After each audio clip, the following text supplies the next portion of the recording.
Hey there, this is Sandra. I've been the Queen of Tax Deeds. I am so excited today because I have one of my all-star investors here who has taken my class and she has done an amazing deal. As you can see on the screen here, Pauline's going to tell us about her mobile home park success off of a property that was delinquent in tax deeds. Right, Pauline?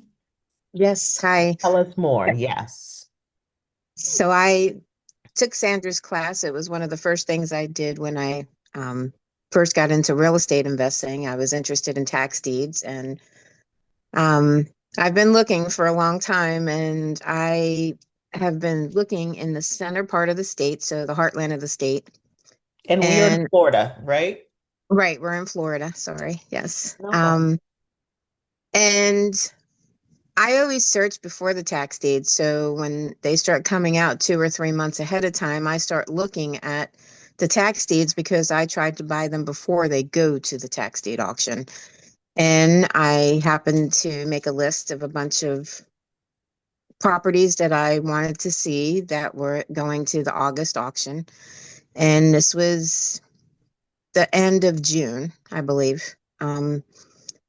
Anyway, I saw one particular property and it said $87,000, and I thought that was rather high. So I figured it was, a homesteaded property because homesteaded properties are the minimum tax that's due. So the starting bid for taxes plus half of the value of the homesteaded property, half of the assessed value. And so I drove around looking, and when I pulled up to this place, I was like, wow, this can't be this can't be it. I there's no way that there's $87,000 on a mobile home on this small piece of land. And so I looked quickly and I went to the property appraisers and I realized that it was a whole mobile home park. And I started doing my due diligence as I've learned from Sandra. And I know that they owe the $87,000 in taxes. I saw a couple of liens on there, code lien, and I didn't know how much it was because this particular county doesn't really put up all that information. Um, I saw the delinquent code lien there, and I also saw that there was a utility lien, a water lien, but Now, when you they did say not. code lien, Mhm. those are code enforcement liens on the Yes. property, right? Because it wasn't being taken care of. Right. So because this is a mobile home park, I just learned that they changed the laws recently, but because it's a mobile home park, the mobile home park owner owns the land. And so they'll go to the person who's rent the lot and in the mobile home and they'll try to get them to change that. But when they don't get anywhere with them, um, they'll come after the person who owns the land. So they put a lien on the property because they weren't getting anywhere with the previous owner.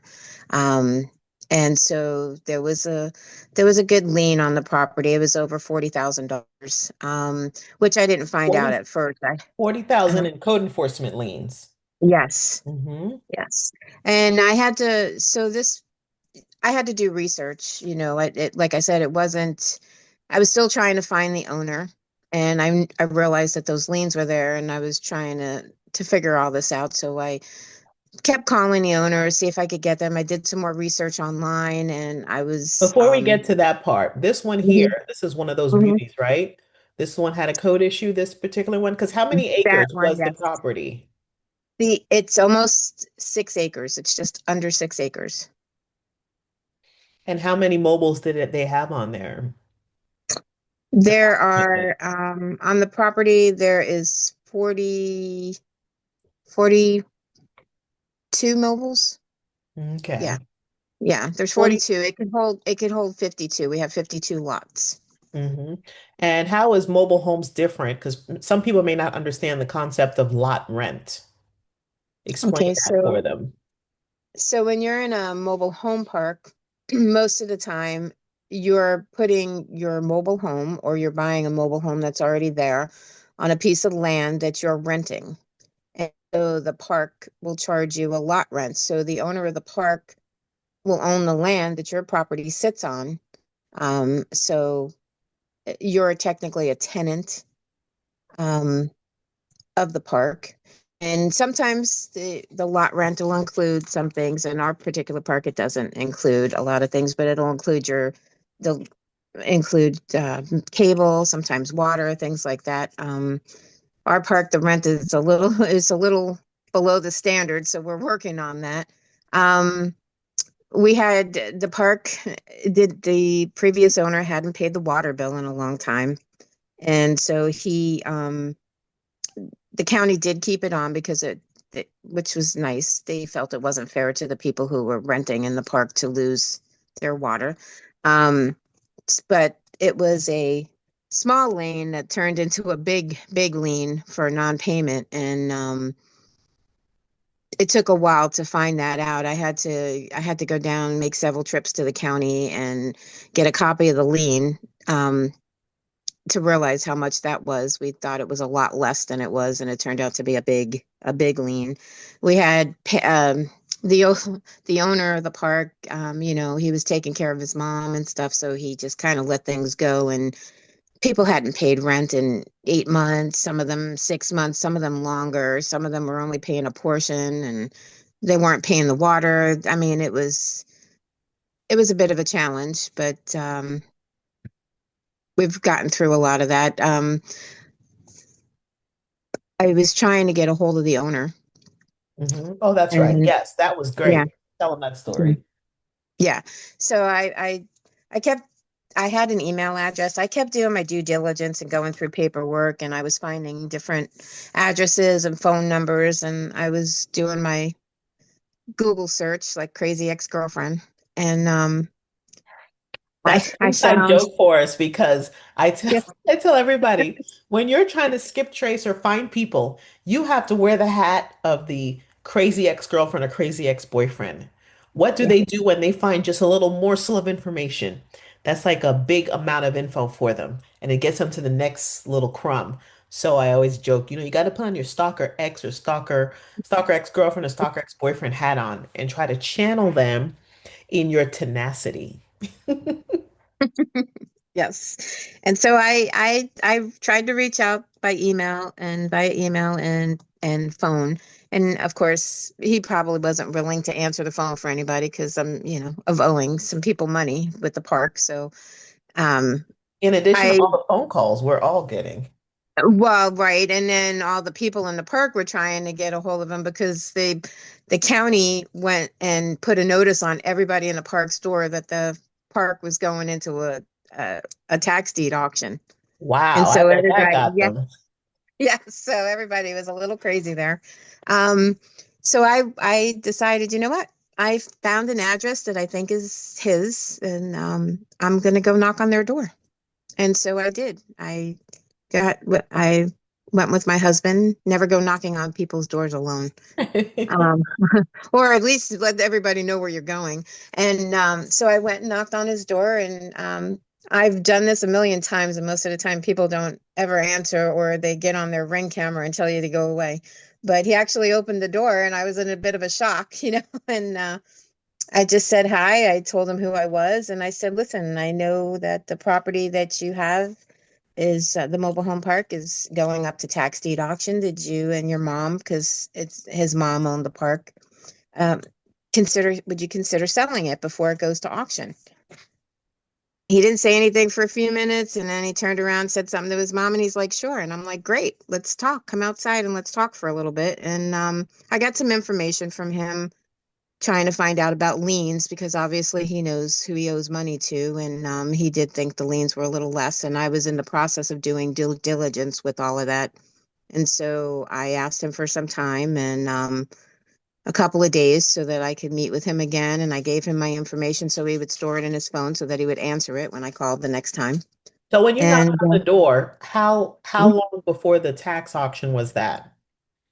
so this was about a little over a month. Mhm. So when I knocked on the door,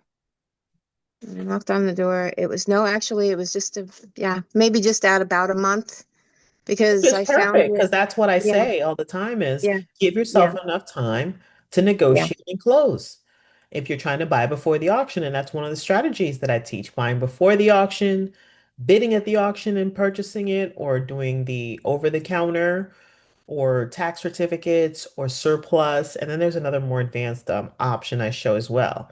But in a very competitive market, which is one that we had just come out of, buying before Right, the auction is helps you to get properties. right.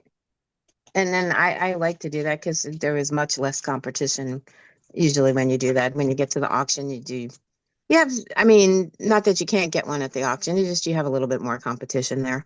Mhm. Um, and so he was fairly nice, I mean, considering most of the time people, but he was willing to, consider selling because I told him, I said, listen, if you're going to go to auction and if you have all these liens against you, whatever it sells for, you're not going to get any money out of this. There's not going to be anything left over, so why don't you work something with me and then you and your mom will have something instead of nothing. Um, and so what I did, it took me a couple of days. The only thing that came in after I made an offer to him was the code liens, because in this particular county, you cannot get those online and you can't go there to get them. You have to fill out paperwork, pay them a small fee, and it takes them 7 to 10 business days, or a little bit longer in my case, to get you all the liens. So you know how much it is. And so I just kind of did an estimate. I looked at what he was getting charged and I did an estimate of about 35,000. I was a little bit off, but that was okay. The utility lien was one that Yeah, threw let's me go through off the with the numbers water. now. Don't let the Yeah. numbers scare you guys. Wait till you hear the number at the end of what this park is likely worth right now. Go ahead. So the utility lien was the big thing. He thought it was maybe about 100,000 because it included service. They hooked the park up to the county's water and sewer. And um, he also was behind about 6 or 7 months in the water bill. So they were charging penalties, and he thought, it was about $100,000. But when I got to the utility company, it was $308,000, and that was for the payment. 250,000 was for the payment of converting to sewer, which originally was only about 40,000 or so. And with the fines and penalties, it went up to 250, and then the rest was a water bill to get it up to date. And that was a bit of a shocker. But So in total, all that was 308,000 for the utility issues. right. And then we had 87,000 in tax back taxes. So that's what had to be paid. That was the starting auction bid. And then we had the code liens, and the code liens I was estimating at about 35 to $38,000 because I didn't know. I was pretty close, but so I used that as my negotiating with him. There was also about, I don't know, it's like $5,000 or so. He hadn't also not paid the garbage pickup, waste management. He hadn't paid them in months, and so the garbage was starting to pile up there too. Um, so there was that. I used all that when I went to talk to him, and I just said, "Hey, this is, you know, the county has it appraised, so the assessed value of the property is just The almost tax 1.1 assessment. million." Right, it was 1.1 million, which is what the assessed value of the property is. And that's always Um, much lower than market value, tax assessed right. value. Right. So he was going by that when we were negotiating, and um, I said to him, well, it's going to cost me, but there's a lot of work that needs to be done in the park. There's, all these liens have to be paid off and your taxes. And he was like, well, I was thinking, half of that is like 100,000. And I'm like, well, there's no way because, we're at 440,000 almost with what you owe, you know? So he decided, um, he thought about it for a little while and I said, I'll tell you what, how about if we do, I started with 50,000. How about if we do 50,000 at closing? And he kind of backed off a little bit. And I said, I'll tell you what, if we do 50,000 at closing, we can do $500 a month for 100 months. and that'll give you some money coming in still, plus the 50,000 at closing, and that's $100,000. And you would not get that if it went to tax deed auction, because everything would be eaten up by all of the liens that you have. And so he sat for a second and he said sold, and I'm like, great. I wrote up the contract and I called my partner, and we were excited because we talked about it in length before, how we could go about, negotiating with him. And I was excited. And then I asked for a 10 days. I didn't have a lot of time because we needed to close before the end of the month. And I asked for a 10-day due diligence so I can, finish going over everything. And he was fine with that. And we closed within 20 days anyway. So right after the due diligence, it was quick, the That's a closing. quick closing. That's really good. Yeah, yeah, we closed really You didn't have a quick. choice. No, no, we had to close quick, and we needed to get it closed and then make sure everything was paid off so it didn't go to auction. And um, so we were able to get that done. I was able to negotiate with the county for the code liens. Um, we were able to close without paying them, and I've worked a pretty good relationship with the code people in the county. They no longer, well, we've cleaned up a lot in the park and we still have a way to go. But we've gotten to the point where we can meet with the magistrate now. And so I actually met with the director of code enforcement. She came out and met with me besides the officer that comes to that area. And I've gotten to where they will call me or send me a text message and say, hey, this is going on.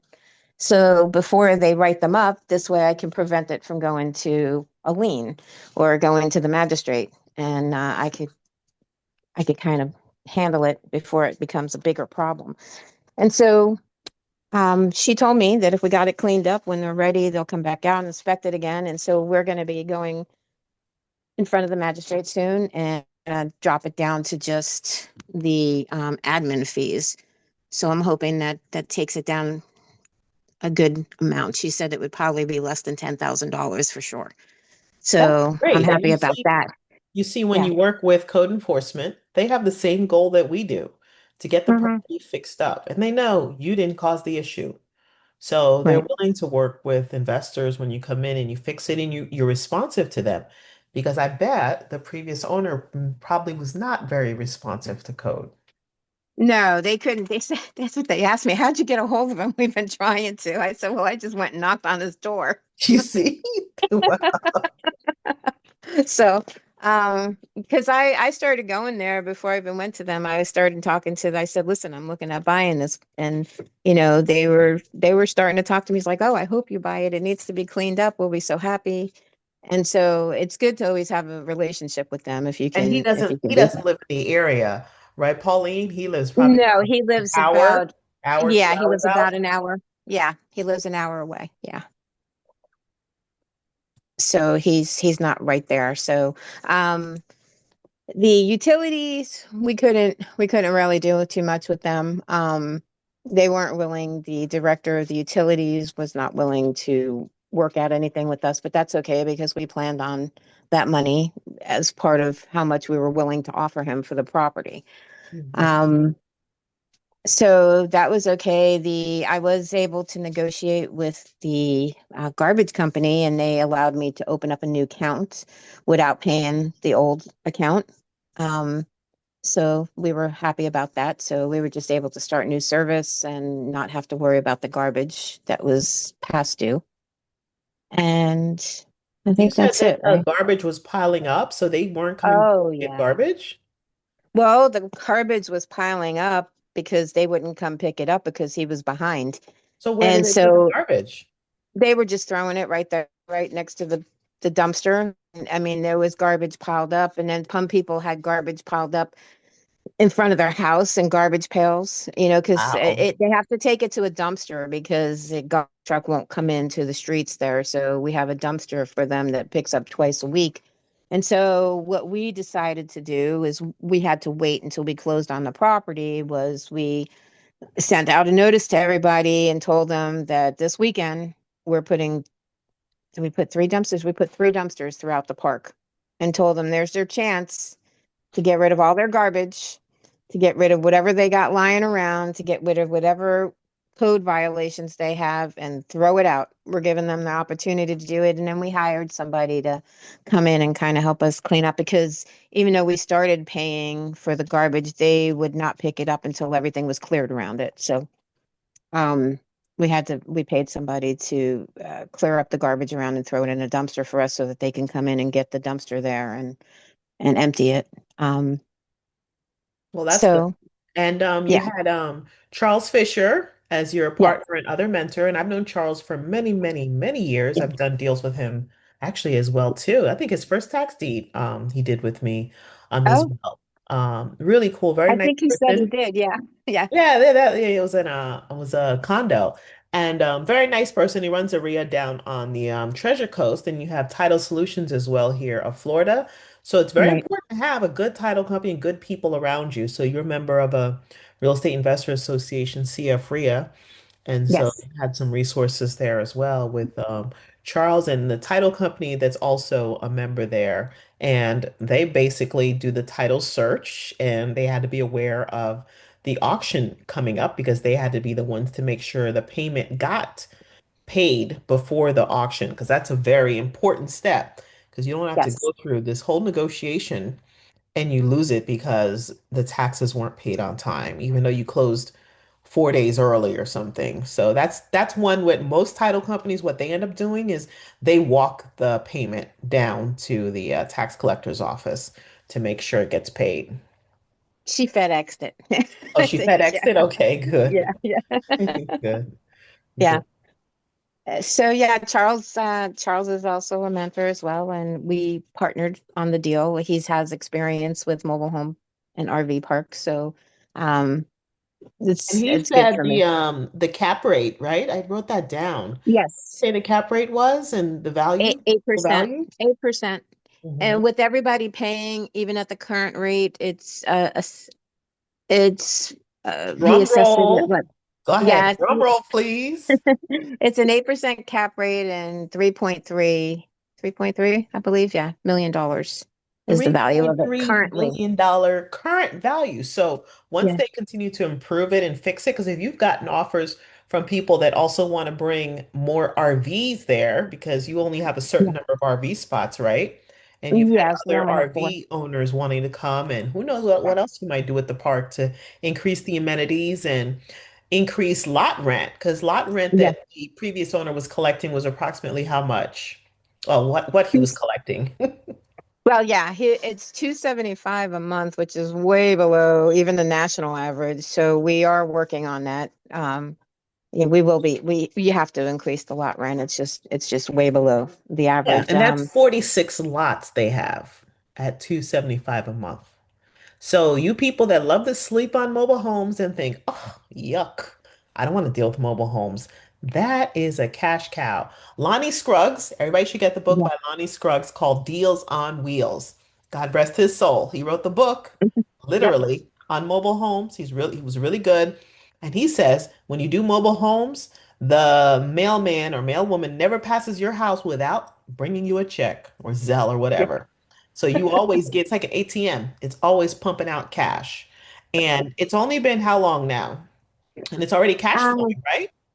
yes, yes, we are cash flowing. We started out with a rough start, but once we got everybody on board, there's only three people that haven't paid. We got Um, everybody paid for August, and almost everybody's paid for September now. It's a little slow coming in, but we're working on that. We're getting everybody on the same page.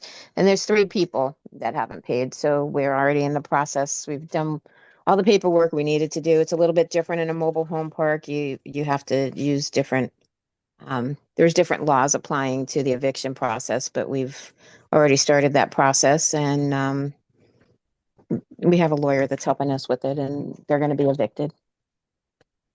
They just haven't paid in a long time, and they're not paying us. But I think it's out of everybody that wasn't paying, and we got everybody on board. I think I think we've come a long way in just a little over a month. So I was real happy about that. I was a little nervous, um, about the payments coming in at first, but then, now it's pretty good and we're getting that automated, so that's going to help out. And yeah, once we raise the rent and clean everything up and then fill all our empty spaces, it's going to be pretty good. We're Yeah. not going to get too much into financials, but I do want to say Right. this deal, when she came across it, it's not like Pauline is sitting there with all that much cash sitting in her pockets. But when you have a good deal, the money will come. That was not a Right. big worry. You will find the money for the deals. You just need to be the deal finder. That's it. Right. So now Yep. everybody's coming to you and going, "Oh my gosh, Pauline, how did you do it? What Yeah. did you do?" So what are you saying? Yes. What are you recommending to people that are listening? Well, I recommend that they join their RIA, their local RIA, find a mentor, and definitely take Sandra's tax program because that's what I did. That's how I started, and that's how I got this big deal. And she is good. She's Learning from very her. dedicated and persistent. Thank you. Because I remember when I would be out looking at properties, you would text me to find Yeah. out where and when I was going to be. Yes. And she would drive like a couple hours Yeah. to come meet up with me just to be there to see how I look at the properties, what I'm doing, and just to see, Yeah. did we even go to an auction? Did we go to an auction? Yes. Yes, we Yes, did. we did. We did Yeah, an I met you. in-person auction. Yes. Yes. We did Mhm. that. Yeah, that was my first in-person auction. I had never attended one before. I've done them online. I've been through several auctions online, but that was my first in-person auction. So it was great. Yeah, and I got to go with you. I had asked you when you were going and you told me and I met you there. Hmm. And then I have a program where some of my past students can come on and listen, the Queen's Confidential Corner, where they ask me questions. And Right. she was on the webinar asking questions, on some days when nobody else would even be on there. She was on there listening and learning the intricacies of vacant land and houses and title and issues Right. like that. So it really does take just taking action, being confident in what you've learned and knowing that, hey, I know enough to go ahead and try to do a deal. Yes. I've done some small deals, but this is a big deal. But I still go back to learn, and I always go back to your books, and I go online, and I still look things over, and of course, I ask you questions too. Tell them about your But previous experience, like what kind of deals you've done in the past and so how I've only long done you've some started. small, Uh-huh. um, just a couple of small deals. Like I got a couple of pieces of land before auction, and then I was able to get one piece of land during auction. Um, I got those in the more north part of Florida. So Um, this is your third delinquent taxes property you've done. fourth. Fourth. Fourth. Right, but this is the Good. big one. Yeah, yeah, yeah. This Mhm. is yeah, it's always been land. I hadn't been lucky enough to get homes yet, but then I got this one, so it was And you worth the wait. earn, guess what? You still make cash off of land. You still make money. Yes, yes. Did you have to go and look at the property to make sure nobody was squatting? Did you have to go and make sure nobody broke in, with land? No. Yeah. Yeah. Well, not with the land, no. No. Yeah. No, I didn't have to do that. I just checked to make sure. Only thing that I did, which you talk about too, is I just checked for wetlands. That's all. Hmm. Just to make sure that it was buildable. Because some of them, two of them were next to somebody, so that was easy. Because like you always talk about, the first person you go to is the neighbor The to sell neighbor. it Yeah. because they don't want to have anybody building next to them. You're got usually get a somebody that's willing to buy that property from you right away. Yep. They've enjoyed being, at that property with nobody next door, and they are Right. going to try to keep it that way. Oh yeah. So I followed that strategy as well, and that's how we were able to sell those quickly. And also, the neighbor, you can do a special warranty deed if you get it at the auction, as you Mhm. talk, because they're holding on to it, they're not selling it, so they don't mind Yeah, you don't waiting. have to do anything with the title with the neighbor, and you explain it to them. Hey, listen, I'm giving you a deal because you don't plan on selling it in the next X number of years, next 3 or 4 years. Right. So, but if you do plan on it, then I have to go through doing some things to get marketable title. It's going to cost more money. But they're like, oh no, never gonna sell this thing. So you could even give them a quick claim or special warranty deed. Right. and you don't have to worry about it. Yeah. So I learned all that from you. Well, I'm so happy. It just warms my Yes. heart when my students get deals and that they pay attention. You know? Yes. That's great. They pay attention and do an awesome deal like that. And thank you so much for taking the time to talk to everybody and explain to them about the deal. And so excited to get reports and updates on what Yes. you're doing, how you're doing it, send pictures so we can, post every once in a while. And you'll probably hear a lot of people. You're in what part of the state? You want to say what part of the state that you're in? Yeah, I'm on the Treasure Coast and I'm On the in Treasure Princeton. Coast. So everybody on the Treasure Coast, you hear that? She's on Yep. the Treasure Coast doing deals. So it's possible wherever you are. You could do it in any state, anywhere that you are. But another important thing I want to bring up too is that when you buy it before the auction, it is not considered a tax deed. So don't assume that all these liens are going to get wiped out because you're buying it before it Right. got to the tax deed sale. You're basically doing a regular deal with the property owner.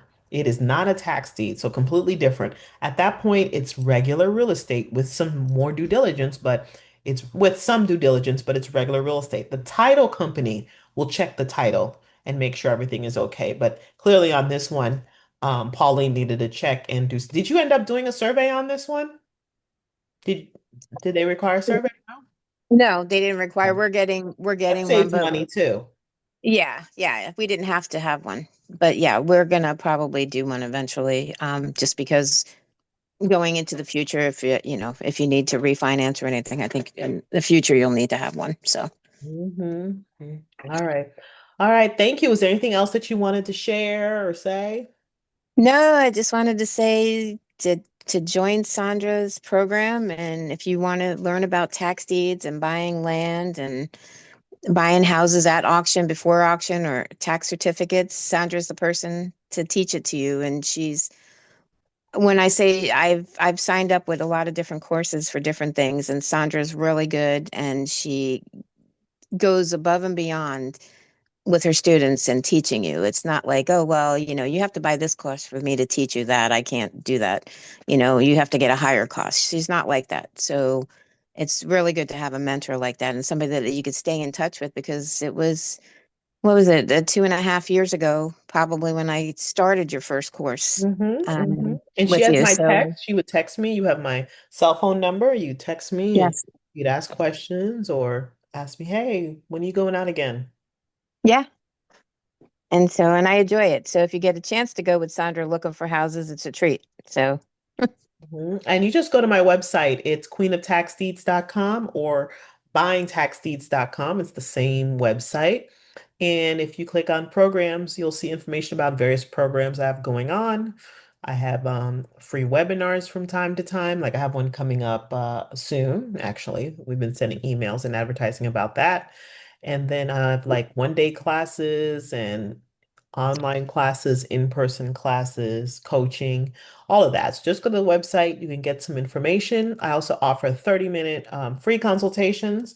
And if you need an hour, it's a paid consultation, but always there to guide people and help them in any way. So just go to the website, queenoftaxis.com, and be sure to follow us on Facebook, Instagram, YouTube. I do have a TikTok. It only has like maybe one video on there, but I am on TikTok and LinkedIn. But make sure to like and subscribe to, or yeah, subscribe to our YouTube channel. We are close to getting to 10,000 followers, so oh, 10,000 subscribers. So and if you're ever hopefully you're down listening in in, the future and we already hit the 10,000. So if we did, yeah, continue subscribing so we could get more people. and if you're ever down in the Treasure Coast area, come and see us at Coastal Florida RIA. I'll be there if you want to find out about purchasing mobile homes. Yes, that's CF RIA, Central Coastal Florida Real Estate Investor Association on the Treasure Coast. Absolutely. All right. Thank Well, you. thank you so much, Pauline. Appreciate it. And Yep, I'm thank you. sure watch the comments. People will probably be putting in comments and might ask a few questions. So Pauline Okay. might get on there and be able to answer some questions and just encourage everybody on. Thank you so much, and be sure to subscribe and like our videos.